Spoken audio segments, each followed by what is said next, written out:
దేశవ్యాప్త సమ్మె సందర్భంగా పెద్దపల్లి జిల్లా రామగుండం పారిశ్రామిక ప్రాంతంలో సమ్మె వాతావరణం కనిపించింది. ఈ మేరకు అన్ని జాతీయ కార్మిక సంఘాలు గోదావరికని పట్టణ చౌరస్తా వద్ద మానవహారం నిర్వహించారు. హక్కులు సాధించే వరకు నిరవధిక సమ్మె చేస్తామని కార్మిక నాయకులు హెచ్చరించారు. సింగరేణి కార్మికులతో పాటు కాంట్రాక్టు కార్మికులు, మహిళలు, సంఘటిత అసంఘటిత కార్మికులు వేలాది మంది ఈరోజు విధులకు హాజరు కాకుండా సమ్మెలో పాల్గొన్నారు. కేంద్రంలో మోదీ సర్కార్ కార్మిక వ్యతిరేక విధానాలను నిరసనగా సమ్మెలో పాల్గొని కార్మికులు సత్తా చాటారు. 44 కార్మిక చట్టాలను 4 లేబర్ కోడ్లుగా చేసి కార్మికులను కేంద్రం నట్టేట ముంచుతోందని ఆగ్రహం వ్యక్తం చేశారు. ఈ సందర్భంగా గుర్తింపు కార్మిక సంఘం ఏఐటియుసి అధ్యక్షుడు వాసిరెడ్డి సీతారామయ్య మాట్లాడుతూ కేంద్రం 4 లేబర్ కోడ్లుగా ఏర్పాటు చేసి కార్మికులకు సమస్యలను కలరాస్తుందన్నారు. సింగరేణి వ్యాప్తంగా 11 ఏరియాలలో కార్మికులు స్వచ్ఛందంగా విధులను బహిష్కరించినట్లు తెలిపారు. సమ్మెను సక్సెస్ చేసిన కార్మిక వర్గానికి ఏఐటియుసి నాయకులు వాసిరెడ్డి సీతారామయ్య కృతజ్ఞతలు తెలిపారు. ఇదే స్ఫూర్తితో హక్కుల సాధన కోసం ఉద్యమించాలని టీజీజీకేఎస్ నాయకులు మిర్యాల రాజిరెడ్డి కార్మిక వర్గాన్ని ఉత్తేజపరిచారు. కేంద్రం మెడలు వంచి కార్మిక హక్కులను సాధించుకోవాలన్నారు.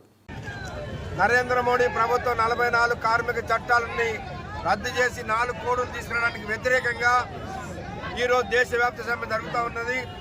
దానిలో భాగంగా సింగరేణి కార్మికులందరూ కూడా 11 ఏరియాలలో స్వచ్ఛందంగా సమ్మెలో పాల్గొని జయప్రదం చేశారు. జయప్రదం చేసిన కార్మికులందరికీ మా జేఏసీ పక్షాన ఏఐటీసీగా విప్లవ ధన్యవాదాలు తెలియపరుస్తూ ఉన్నాం. దానిలో భాగంగానే ఈరోజు మన గోదావరికని చౌరస్తాలో మానవహారం ఏర్పాటు చేసుకోవడం జరిగింది. దీనిలో పాల్గొన్నటువంటి కార్మికులకి, సోదరిమణులకి అందరికీ కూడా ఏఐటీసీ తరఫున, జేఏసీ తరఫున ధన్యవాదాలు తెలియపరుస్తా ఉన్నాం. ఆనాడు రైతాంగం మీద మోపినటువంటి ఏదైతే 4 చట్టాలను రద్దు చేసుకున్నారో అదే స్ఫూర్తితో ఈరోజు కార్మిక వర్గం కూడా చైతన్యవంతంతో అనేక విప్లవ పోరాడినటువంటి ఈ కార్మిక వర్గం ఈరోజు సమ్మెను విజయవంతం చేసి దేశవ్యాప్తంగా నిరసన తెలిపినటువంటి సందర్భంగా కార్మిక వర్గానికి అందరికీ జేజేలు తెలియజేస్తూ ఇదే స్ఫూర్తితో మనం నిరసన తెలియజేయాల్సినటువంటి అవసరం ఉన్నది. అవసరమైతే కేంద్ర ప్రభుత్వ విధానాలు, కార్మిక వ్యతిరేక విధానాలను నిరసిస్తూ ఏ పిలుపు అయితే దేశవ్యాప్తంగా ఉన్నటువంటి సంఘాలు పిలుపునిస్తాయో ఆ పిలుపు మేరకు మనమంతా కూడా స్పందించాల్సినటువంటి అవసరం ఉంది అనేటువంటిది ఈ సందర్భంగా తెలియజేస్తా ఉన్నాం. జై తెలంగాణ. 44 చట్టాలను మరి 4 కోడ్లు మార్చాలంటే ఆనాడు రాజ్యసభలో బలం లేక మిగిపోయింది.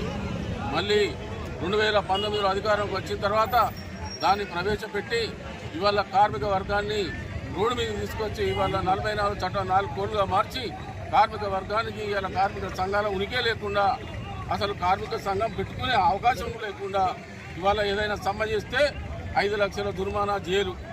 భారతదేశంలోని 12 కార్మిక సంఘాలు ఒక్కటే జేఏసీగా ఇవాళ దేశవ్యాప్త సమ్మెలో పాల్గొన్నందుకు కార్మిక వర్గానికి, పర్మనెంట్ కార్మికులకు, కాంట్రాక్ట్ కార్మికులకు, మరి అన్ని వర్గాల కార్మికులందరికీ, అవుట్సోర్సింగ్ కార్మికులకు జేఏసీ పక్షాన, ఐఎన్టీయూసీ పక్షాన మరి విప్లవ జేజేలు బరుపుతూ కార్మికులకు అండగా ఉన్న ఇలా కార్మిక సంఘాల హక్కులను తీసేసి వాళ్ళని లేకుండా ఎట్లా చేయాలనే ఒక దుర్బుద్ధితో ఇలా పారిశ్రామికవేత్తలకి 1000 కోట్లు, లక్షల కోట్ల రూపాయలు దేశం ప్రాపర్టీ అంతా కట్టబెడతా ఉన్నాడు. ఇలా ప్రజలందరికీ కూడా రకరకాల పన్నులతో ఇలా వేధిస్తూ ఉన్నాడు.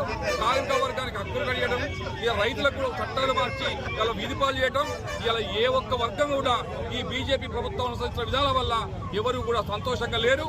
ఇలా ఈ పిలిపే నరేంద్ర మోడీ ప్రభుత్వాన్ని గద్దెదించడం కోసం ఉపయోగపడుతుంది. కార్మిక వర్గం అంతా కూడా ఇదే స్ఫూర్తితో రాబోయే కాలంలో నిరవధిక సమ్మెలు రైతుల్లాగా చేసి మన హక్కులు, మన చట్టాలు కాపాడుకునేంత వరకు కూడా అందరూ ఐక్యంగా ఉండాలని చెప్పి జేఏసీ పక్షాన, సిఐటి పక్షాన విజ్ఞప్తి చేస్తాం. సింగరేణి కార్మిక వర్గం కాదు, దేశంలో ఉన్నటువంటి కార్మిక వర్గం పైన కాకుండా రైతాంగం పైన, ఆదివాసుల పైన ఇవాళ ఉక్కుపాదం మోపి ఆదివాసుల భూములను గుంజుకోవడం కోసం కార్మికులను, ప్రజల ఏదైతే ప్రభుత్వ రంగ సంస్థలు ఏవైతే ఉన్నాయో ఆ సంస్థలను కూడా గుంజుకొని కార్పొరేట్ సంస్థలకు దారాదత్తం చేయడం కోసం మోడీ ప్రభుత్వం కుట్రలు పన్నుతా ఉంది. ఆ కుట్రలు భగ్నంగా చేసే విధంగానే ఈరోజు కార్మిక వర్గం ఈ సమ్మెలో పాల్గొని చెంపపెట్టేలాగా మోడీ ప్రభుత్వానికి చూపెట్టింది. కనుక ఈ ఖబర్దార్ మోడీ ఇప్పటికైనా బుద్ధి తెచ్చుకో. ఈ ప్రభుత్వ కార్మిక వర్గానికి ఏదైతే కార్మిక సంఘాలను కుదించే విధానాన్ని మీరు వెనక్కి తీసుకోవాలని ఐఎఫ్టీయూ తరఫున, జేఏసీ తరఫున కార్మిక వర్గానికి విజ్ఞప్తి చేస్తా ఉన్నాం.